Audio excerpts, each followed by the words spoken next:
Dans ta vie, tu dois prendre des risques. Mais qu'est-ce qu'un risque? Un risque, c'est une action qui aura des conséquences. C'est un danger potentiel. Et là, tu vas me dire, ouais, mais Aubin, c'est débile de se mettre en danger. Genre, c'est complètement stupide. Et tu as totalement raison. Se mettre en danger pour se mettre en danger, ça n'a absolument aucun fucking sens. Le truc, c'est que le risque, il est souvent seulement dans ta tête. Admettons que tu veuilles simplement parler à une femme, une fille qui te plaît ou quelque chose comme ça. Et bien là, tu vas y voir un risque, un danger. Seulement, le danger est seulement dans ta tête.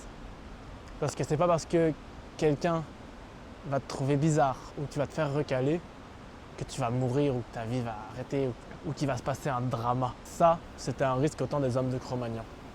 Que lorsque tu étais rejeté ou différent ou qu'on ne te comprenait pas, tu te retrouvais seul. Et dans la nature, seul, tu avais vite des bêtes sauvages qui venaient taper leur meilleur croc dans le steak gratos. Alors qu'aujourd'hui, être seul, c'est plus autant risqué que ça. À part des insectes inoffensifs à la limite dans ton appart, je vois pas grand danger au fait que tu sois seul. Alors, fais-le. Va lui parler. Car, même si tu te fais recaler ou qu'elle te trouve bizarre, au moins tu auras appris quelque chose. Car quand tu fais quelque chose, tu as deux possibilités. Seulement deux. Soit ça marche, soit ça marche pas. Mais dans les deux cas, tu auras progressé. Alors que quand tu ne fais rien, tu n'as qu'une possibilité. Et c'est le véritable échec. Je me sépare toujours de toi en regrettant les moments où je me dis ça je lui dirai une prochaine fois. Je vais crier jusqu'à plus de voix, elle s'est éloignée jusqu'à plus me voir. Je veux tout faire maintenant, parlez-moi plus de la prochaine fois. Je vais crier jusqu'à plus de voix, elle s'est éloignée jusqu'à plus me voir.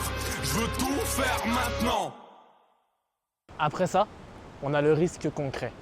Celui-là est extrêmement différent. Car même si ta vie n'est pas en danger, tu peux y perdre quelque chose.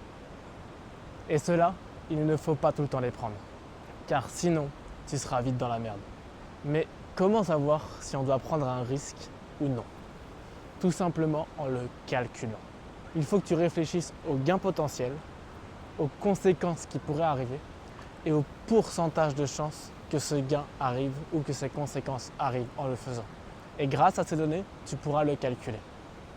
Admettons que tu aies 10 000 $. Et en mettant 8 000 $, tu as la chance de gagner 4 000 $. Mais à 5% de chance seulement. Tu ne le mettras pas car, d'après le calcul, le risque est beaucoup trop important. Maintenant, si on reprend la même chose mais avec des valeurs différentes, tu as 50 000 $. Et en mettant 10 000 $, tu peux en gagner 75 000 avec 50% de chance. Là, la perte est beaucoup moins grave. Elle a beau être plus grande, plus importante, proportionnellement, elle est plus petite. Les gains de chance sont beaucoup plus élevés et les gains sont encore plus élevés. Donc là, tu vas y réfléchir. Et là, ça en vaut la peine.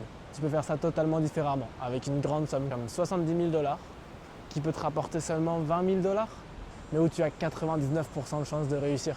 Le tout, c'est de prendre des risques calculés. Car tu as deux possibilités, celle du risque et celle de l'incertitude. J'ai perdu que quelqu'un m'aide, j'ai mal au crâne, je crois que je vais péter les plombs. J'hésite entre les joies et les larmes, entre le bien et le mal, c'est le syndrome qui fait que je tombe. Je suis perdu que quelqu'un m'aide, j'ai mal au crâne, je crois que je vais péter les plombs. J'hésite entre les joies et les larmes, entre le bien et le mal, c'est le syndrome qui fait que je tombe. L'incertitude est un risque. Mais c'est un risque que tu n'as pas calculé, car tu vas le prendre sans savoir ce qui pourrait se passer, sans aucune donnée. Et quelquefois, tu n'as pas le choix. Lors du lancement de la première fusée, par exemple, personne ne pouvait dire le pourcentage de chances qu'elle allait décoller et atteindre sa cible. À part baser ses calculs sur ses croyances personnelles, tu ne pouvais pas calculer le risque. Mais lorsque tu as des données, tu te dois de le faire. Bien sûr, tous ces risques ne sont pas financiers. Le sport, par exemple. En faisant du sport, tu prends le risque de te blesser ou devenir musclé, si on peut voir ça comme un risque. Mais en t'échauffant, tu diminues drastiquement ce risque. Et grâce au sport, tu le diminues encore plus au quotidien. Faire la fête le samedi soir et prendre n'importe quoi. En faisant ça, tu augmentes drastiquement le risque d'être fatigué la semaine suivante, de devenir accro aux choses que tu prends si c'est régulier et d'être en mauvaise santé. Mais tout ce que tu fais comporte des risques. Juste te lever de ton lit, tu pourrais tomber et mourir. Puis, si tu prends le moins de risques possible, tu te retrouveras vite dans une vie que tu n'aimes pas. Seul, parce que c'est trop risqué d'accorder ta confiance à quelqu'un. Dans un travail que tu n'aimes pas, parce que c'est la voie la plus sûre. Et à passer le reste de tes journées dans ton lit sur les réseaux sociaux. Car comme ça, tu ne risques rien. C'est cette vie-là que tu veux? En tout cas, moi non. Je veux suivre mes rêves, aller au bout de mes idées, faire des choses que j'aime, rendre ma famille heureuse, avoir de super amis et une femme incroyable. Et pour ça, je suis prêt à prendre des risques. Le problème que j'ai, personnellement, c'est surtout de les calculer. Car avant, je réfléchissais beaucoup trop et au final, je ne faisais rien. Mais je sais aussi faire tout le contraire, y aller sans réfléchir avant. Si c'était les deux seules solutions, je choisirais la deuxième sans hésiter. Car même si tu fais mal, même s'il y a eu des conséquences et des erreurs, au moins tu as appris quelque chose. Que dans l'autre cas, tu n'as appris absolument rien, tu n'as rien fait. Mais il en existe une troisième, celle où tu réfléchis juste assez. Au lieu de laisser tourner ça dans ta tête et de laisser tes émotions prendre le dessus, écris-le, pèse le pour et le contre, les pourcentages de chances que ça arrive, pour pouvoir prendre une décision rationnelle, le plus détaché de tes émotions. Un bon moyen de le faire quand tu investis de l'argent, c'est d'avoir un coussin de sécurité. Car même si tu le perds, ça n'impactera pas ta vie directement. Que si tu ne l'avais pas fait, admettons que tu investis 2000 $ et qu'il t'arrive quelque chose comme ta voiture casse et que tu n'as rien pour en acheter une nouvelle, eh bien, tu vas devoir reprendre sur tes investissements. Le risque n'était pas calculé. J'ai fait cette expérience, j'avais dépensé une partie de mon argent et investi le reste. Il ne me restait plus grand-chose. Et j'ai dû rentrer en France pour des raisons personnelles que je n'avais absolument pas prévues.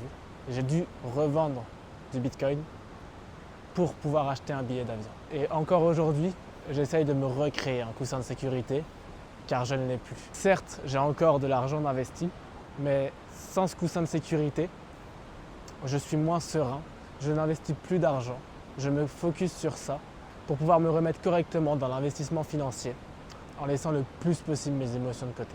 Pour les situations relationnelles, malheureusement cette approche est impossible. Mais pour ça, j'ai d'autres techniques. Premièrement, accepte la solitude, le fait de pouvoir être rejeté et te retrouver seul.